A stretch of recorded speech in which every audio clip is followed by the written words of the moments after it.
ndabaramukije mwese mw'izina ry'umwami wacu Yesu Kristo, abakunzi ba radio na televiziyo Atakwihana Nta Juru. Iri jwi mwumviriza ni rya Pasiteri Gatore Fabrice. Ikiganiro ni igihe cyo kubohoka. Nongeye kunezerwa cyane kuba ngomba nongere kuganira namwe ijambo ry'Imana. Ijambo ry'Imana n'urupfunguzo rwugurura ibyo wari warabuze. Ijambo ry'Imana ni nzira kandi ni n'ukuri kandi ni n'ubugingo. Rero ijambo mfise uyu munsi ni ijambo rifise teme ivuga ngo ivyariko birakugwanya Imana iraje bishire ku ruhande.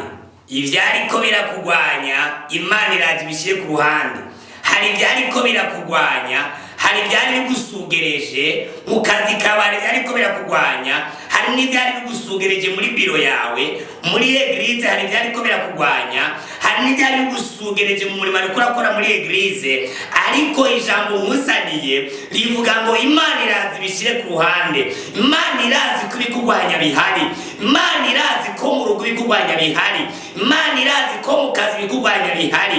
Imana irazi ko muri proje zawe ibikugwanya bihari. Ariko ijambo ry'ivyizigiro nkusaniye, Imana irazi bishire ku ruhande kugira ngo ibyo ariko urakora ubikore widegembya, kugira ngo ibyo ariko urakora ubikora atabwo bufise, kuko yo hari ibintu biriko birakugwanya nawe umutima n'uri mu kibanza, ariho kugira ngo ubikore widegembya.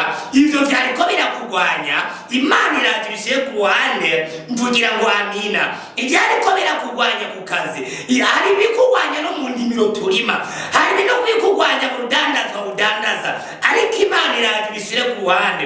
Hari n'ibikugwanya wa mugabo mu rugo rwawe, hari n'ibikugwanya wa mugore mu rugo rwawe, ariko Imana iraje bishire ku ruhande, kuko Imana yacu ni nyizigirwa. Imana yacu niyo yivugiye ijambo hariya muri Yeremiya 33:3 ngo mpamagara nanje ndakwitaba, mwereke ibihambaye n'ivyikinze, ivy'amatwi atarumva n'ivy'amaso atarabona. Imana iraje ikugwanire, Imana iraje ishire ku ruhande ivyariko birakugwanya.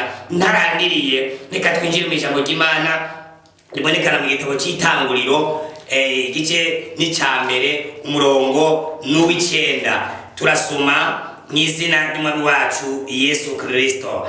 Ijambo ry'Imana riravuga ngo Imana irema ijuru n'isi n'ibiyirimo byose. Umurongo w'icenda wonyene niwo dusangira. Icenda aravuga ngo Imana iravuga itamazi yo mw'isi n'ijuru nakoranire hamwe. Nakoranire hamwe imusozi imusozi naho nihaboneke biba kuno nyene. Imana yacu ihabwa icubahiro. Nakubwiye ngo Uwiteka Imana araje ashire ku ruhande ibiriko birakugwanya.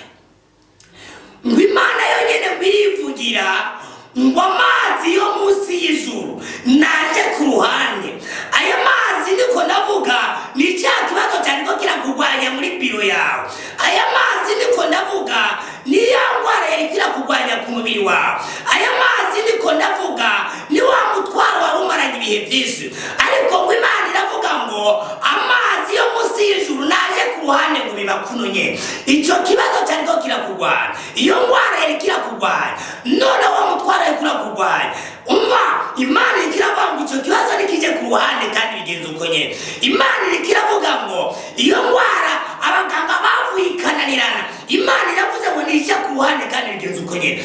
Maze ngo Imana ikirategeka iravuga ngo n'imusozi naho nihaboneke ngo biba kuno nyene. Imana ikiravuga ngo igisubizo cyawe kiboneke, kandi Imana namibuza ngo igisubizo cyawe kiboneke kirabonetse iyi sanyire apanejo. Ndiko ndavugana nawe uyu mwanya nyene. Imana yamaze kuvuga ngo ico kigeragezo nikije ku ruhande kugira ngo igisubizo naco kiboneke. Mvugira ngo amina. Hari kigeragezo cyari cyatumye umera imvi, hari kigeragezo cyari cyatumye uhomberana imisaya, hari kigeragezo wari ufise wamara ntiwabegwa, hari kigeragezo wavuga ntiwumvigwa, ariko Imana yavuze ngo ivyo bigeragezo nibije ku ruhande kugira ngo igisubizo naco kiboneke. Ndabona ubwire inshuti mukunzi uri kuranyumviriza, wakira igisubizo cy'Imana, kuko ibigeragezo byamaze kujya ku ruhande. Imana yakuye biriko birakurwanya kugira ngo igisubizo cyawe kiboneke. Uwiteka Imana yategetse ibigeragezo ngo bije ku ruhande kugira ngo igisubizo cyawe nacyo kiboneke. Ushobora kuba wari kuriga ibiharuro byakunanira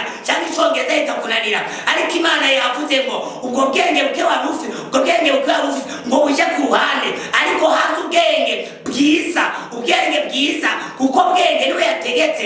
Bwenge nawe ni Kristo.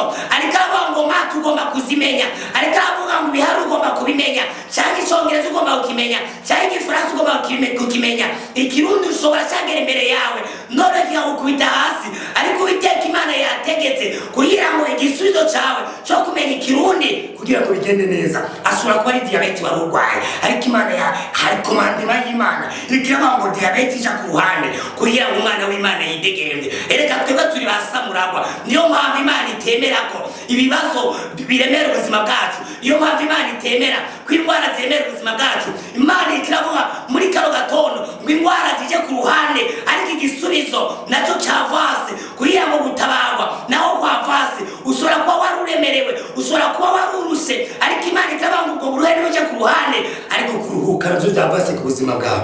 Wari umaranye ikibazo imyaka myinshi, wari umaranye indwara imyaka myinshi, wari umaranye umutwaro imyaka myinshi, Imana yaravuze ugeza ucika intege. Uravuga ngo mbega Imana yavuganye nanje niyo njo gutera intege. Imana yavuganye nawe niyo, aho bije gushyira ku ruhande ibyazi biri isezerano ryawe, ije gushyira ku ruhande ibyazi biri umutwaro wawe. Hari icyo Imana yavuganye nawe, ije gushyira ku ruhande ibyazi bira icyo Imana yavuganye nawe, kugira ngo icyo Imana yavuganye nawe maze gisohore.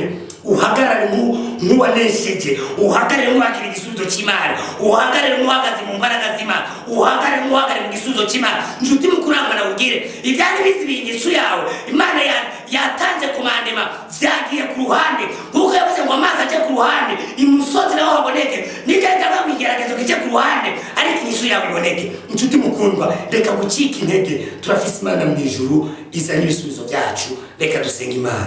Uhoraho Mana nziza, uhoraho Mana y'amahoro, uhoraho Mana ugira neza. Hari ibyagwanya ubwoko bwawe, hari ibyagwanya abasabyi n'abasabyikazi bawe, none bavuze ngo bijye ku ruhande, nk'uko wategetse amazi bajye ku ruhande, imusozi naho haboneke.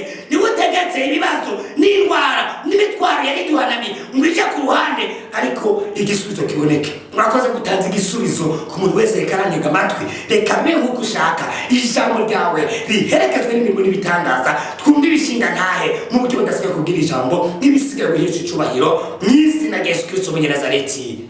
Amen.